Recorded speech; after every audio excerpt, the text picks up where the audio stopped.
অনেক দূরের এক রাজ্য, সৌরনগর। সে রাজ্যের রাজপুত্র ছিল অরিন্দম, সাহসী, ভদ্র এবং খুব মিষ্টি মন মানুষের ছেলে।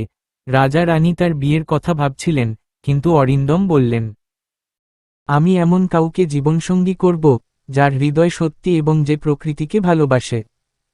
একদিন রাজকুমার ঘোড়ায় নিয়ে বন ভ্রমণে যান। অনেক পথ পেরিয়ে তিনি পৌঁছান এক সুন্দর ঝর্ণার কাছে। সেখানে তিনি দেখেন এক অসাধারণ রঙের নীল পাখি, যে কাঁদছে। অরিন্দম বলল, তুমি এমন দুঃখী কেন, সুন্দর পাখি? নীল পাখি বলল, আমি একসময়ে মানুষের মতো ছিলাম, এক অভিশাপের কারণে আমার এই রূপ হয়েছে, কিন্তু আমি জানি, কারো ভালোবাসা আর আত্মত্যাগ আমাকে মুক্তি দিতে পারে।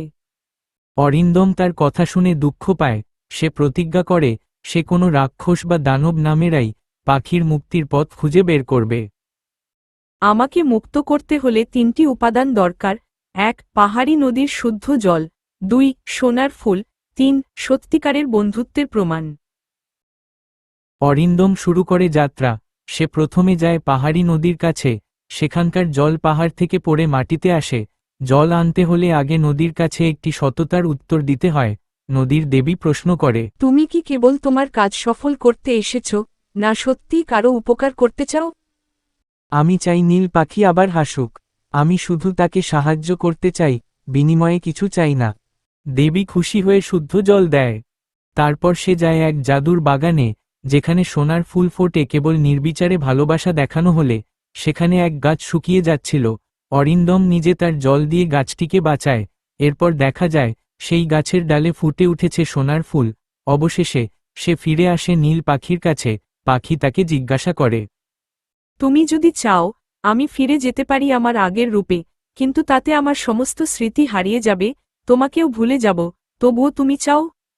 অরিন্দম কিছু না ভেবেই বলে, তুমি সুখী থাকলেই আমি খুশি। তুমি যদি পাখি হয়ে থেকেও হাসতে পারো, তবু আমি পাশে থাকব। এই নিঃস্বার্থ বন্ধুত্ব ও ভালোবাসা ছিল শেষ উপাদান। আকাশ থেকে আলো পড়ে নীল পাখি ধীরে ধীরে রূপান্তরিত হয়ে এক অপরূপা রাজকন্যা হয়ে ওঠে, নাম নীলাঞ্জনা। সেই মুহূর্তে রাজ্য জুড়ে ছড়িয়ে পড়ে আনন্দ আর উৎসব। রাজা ও রানী রাজকুমার অরিন্দমের সাহস আর ভালোবাসায় খুশি হয়ে রাজকুমারী নীলাঞ্জনার সঙ্গে তার বিয়ে দেন। তারা রাজ্য চালান একসঙ্গে, শান্তি ও ভালোবাসা নিয়ে।